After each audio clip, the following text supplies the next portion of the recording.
আমাকে একা করে। সবাই পুরোটা দয়া করে পড়বেন। আমি আপনাদের সবার চেনা রুম্পা, আর ছবিতে যাকে দেখছেন সে আমার আরিয়ান, আমার দ্বিতীয় স্বামী আরিয়ান। আজ 4 দিন হলো আরিয়ান এই পৃথিবী ছেড়ে আর আমাকে ছেড়ে না ফেরার দেশে চলে গেছে। এখন আমার কাছে আরিয়ানের এই স্মৃতিগুলো ছাড়া আর কিছুই নেই। খুব ভালোবাসতাম আমরা দুইজন দুইজনকে। খুব কষ্ট হচ্ছে এখন। সোশ্যাল মিডিয়ায় অনেকে আমাদের নিয়ে অনেক খারাপ কথা বলছো, আমি সেগুলো সহ্য করতে পারছি না।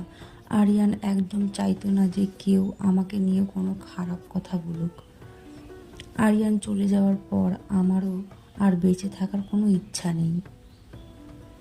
ভগবান যেন আমাকেও তাড়াতাড়ি আরিয়ানের কাছে নিয়ে যায়। আমার সোশ্যাল মিডিয়ায় ভিডিও করতাম একসাথে, অনেক বছর ধরে ভিডিও বানাই আমরা।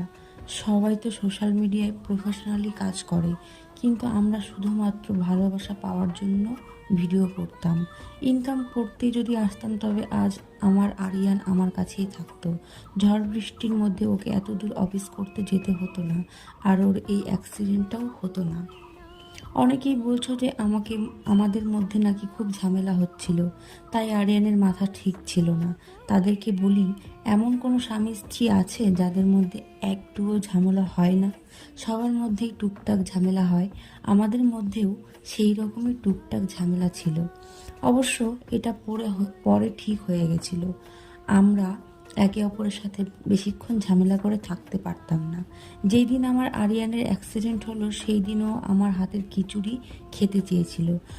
আরিয়ান আমার হাতের খিচুড়ি খুব পছন্দ করত, তাই আমিও ওর জন্য খিচুড়ি করে রেখেছিলাম। কিন্তু ভগবান আমার হাতের খিচুড়ি ওকে আর খেতে দিল না। সন্ধ্যার পর আরিয়ান যখন অফিস থেকে আসছিল তখন আমাকে কল করে বলেছিল যে আমি কিছু খাবো কিনা। আমি না করেছিলাম, বাট ও বলল ও নাকি খুব ভালো লাগে আমি ওর কাছে কিছু খেতে চাইলে। তাই আমি বলেছিলাম আইসক্রিম নিয়ে আসো। ও আমাকে বলল যে তুমি কোনো চিন্তা করো না, খুব বৃষ্টি হচ্ছে তাই আমি একটু ধীরে ধীরে যাচ্ছি। আমি বললাম লেট হোক, বাট তুমি আস্তে আস্তে গাড়ি চালিয়ে সাবধানে এসো। ও বলল ঠিক আছে, কিন্তু ভগবান সেটা হতে দিল না। আমার কাছ থেকে কেড়ে নিল আমার আরিয়ানকে। সকালবেলায় ওর বাইকটা একটু প্রবলেম করছিল, তাই ও আমার স্কুটিটা নিয়ে গেছিল।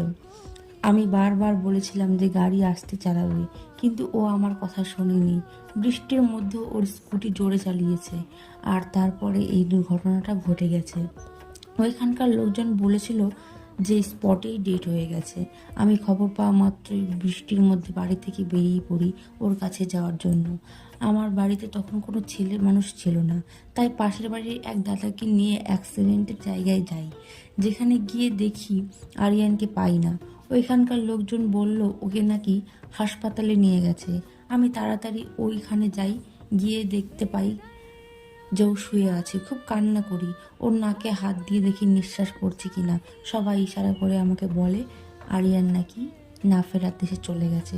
ওইটা শুনে আমার পায়ের তলা থেকে মনে হলো মাটি সরে গেল। আমি হাউমাউ করে কাঁদতে থাকি। এইভাবে আমার সব শেষ হয়ে গেল। আমার কত স্বপ্ন দেখেছিলাম আমরা একসাথে, সেইগুলো আর পূর্ণ হলো না। আমার আগের সংসারের কথা জেনেও আরিয়ান আমাকে অনেক অনেক বেশি ভালোবাসতো। শুধু আগের একটা সংসার নয়, আমার আগের সংসারে একটা মেয়েও আছে। আমার সেই মেয়েকেও আরিয়ান নিজের মেয়ের মতো ভালোবাসতো। আমাদের হ্যাপি ফ্যামিলি ছিল, অনেক ভালো ছিলাম আমরা। আমাদের এই ভালো থাকার ওপর হয়তো কারো খারাপ নজর লেগে গেল। আরিয়ানের অনেকগুলো ফাড়া ছিল, এক জ্যোতিষী বলেছিলেন। কিন্তু আরিয়ান এইগুলো বিশ্বাস করতো না, সাবধানে থাকতো না। আমি জ্যোতিষীর কাছে থেকে তাবিজ এনে ওকে জোর করে পড়িয়েছিলাম, কিন্তু শেষ পর্যন্ত কোনো লাভ হলো না। মানুষটা আর রইলই না। ওর বাড়ি হায়দ্রাবাদ। ও একজন নন বেঙ্গলি ছিল, বাংলা ভালো করে বলতে পারতো না। আমার কাছে শেখার চেষ্টা করতো। ও সব ছেড়ে শুধু আমাকে ভালোবেসে আমার কাছে এসেছিল। আমি ওকে রাখতে পারলাম না। আরও অনেক কিছু বলতে চাইলেও তোমাদেরকে আমি বলতে পারলাম না। এই ভিডিও তো ওর শেষ ভিডিও ছিল। খুব মনে পড়ছে আজ ওকে। ও অফিস যাওয়ার জন্য রেডি হচ্ছিল আর আমি ভিডিও করছিলাম।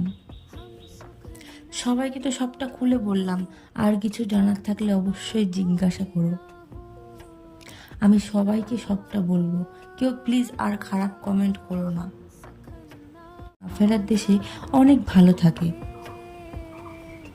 আর আমি আমার মেয়েকে নিয়ে আমার মা বাবার সাথে সারা জীবন এইভাবেই কাটিয়ে দিতে চাই। সবাই আশীর্বাদ করো আমাকে। ভালো থাকবেন সবাই।